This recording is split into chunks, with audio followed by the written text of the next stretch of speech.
Hi and welcome to Section 6. In the past 5 sections, we've designed and built a personal library management web application from Hello World to multi-user authentication. In this section, we'll take a look at possible next steps for you to take on your way to building a web application in Go. We'll start by discussing some of the most popular web frameworks. Then we'll investigate a few available Go tools to help us maintain code quality. Finally, we'll see what it takes to push our web application to a cloud platform. In this video, we'll see how different web frameworks can increase development efficiency and build a cleaner codebase. We'll start by building a demo app with the Goji micro framework. Then we'll move on to the more featureful Martini framework. Finally, we'll discuss the powerful tools available within the Revel framework. Let's begin by looking at the small, flexible micro framework called Goji. Goji gives us the tools to handle middleware, parse URL patterns, store context parameters, and handle crashes gracefully. Like all Go packages, we can install Goji with go git github.com/zenazen/goji from the command line. This is a small demo application to show off some of Goji's features. Goji is started with a call to goji.serve. We can add route handlers to Goji using the method that we need the route to match. Here, we'll send GET requests to / to the index handler and for /books to the getBooks handler. We've also defined delete and GET requests with a route matcher with an ID present to send to the corresponding deletebook and getBook routes. We can also define middleware with the use method, just like we did in Negroni. When defining route handlers in Goji, we'll take in a web context object C alongside the familiar response writer and request objects. This web context provides our handlers with the parsed URL parameters which we can access using .url params and the given key. It also provides us with a property called env, which is local variable set on this request by anything inside Goji. The primary use case for this is to set up a variable in a middleware handler and then use it within the route, like we do here. This variable is only in scope for as long as this request is being handled, and can even be used to set state before making a redirect. We can test this application by running it from the command line with go run main.go. We can use a tool like curl to exercise the app. We'll use curl on the root route at / to see the result of running the main route. We can use curl on /books to see the books message, and we can add an ID to that request to see which ID is being fetched. We can specify that this is a delete request and see the message associated with deleting that given book. Goji also gives us a substantial amount of logging with each request being made. Next, let's talk about the extremely popular Martini framework.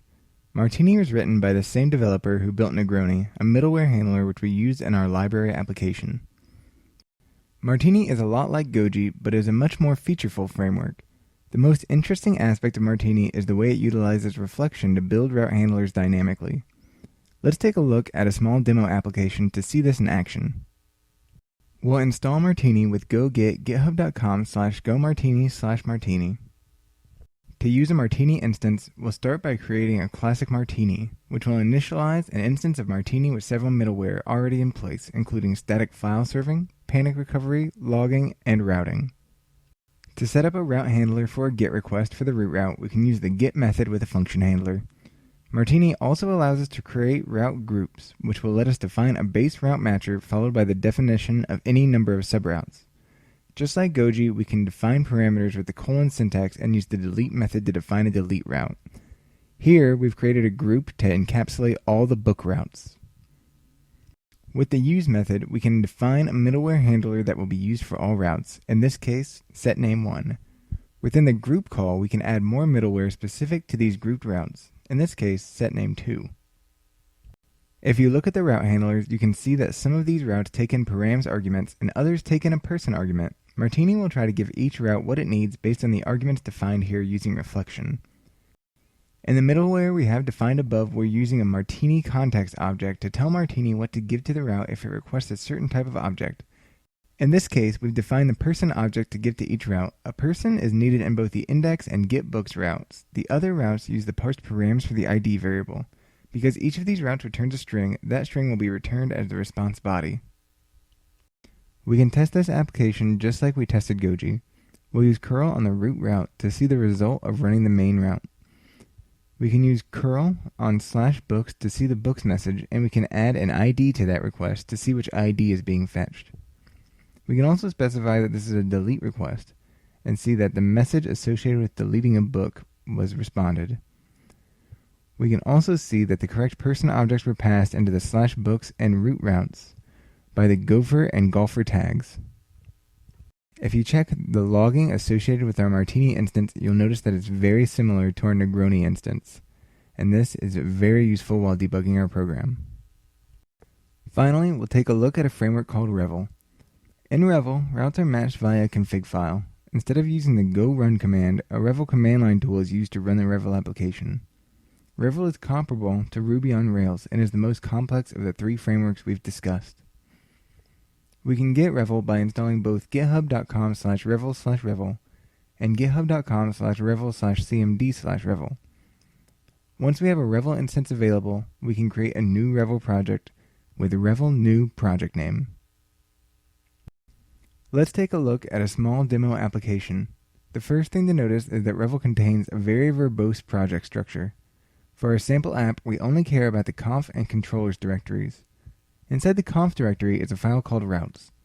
This is where the routes mapping is defined. The first column is the request method, the second column the route matcher, and the third column the handler to call. Each of these handlers is associated with a controller and a method on that controller. If we visit the app.go file within the controllers directory, we can see the app controller and the index method being called on /. If we go to the books.go file, we can see the route handlers for all book-related routes.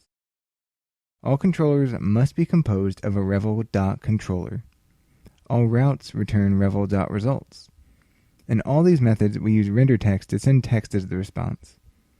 Like Martini, Revel uses a type of reflection to figure out what arguments a route wants and supplies the correct information. In the case of getting or deleting an individual book, we want the ID as a string. Let's see it in action. We can start the application using Revel run Revel example. When we make our first request, there's a slight pause as Revel is generating files. The next calls will be much faster, and we'll see that we get all the same results as we did with Goji and Martini. In this video, we discussed how to use some of the most popular web frameworks in the current world of Go, including Revel, Martini, and Goji.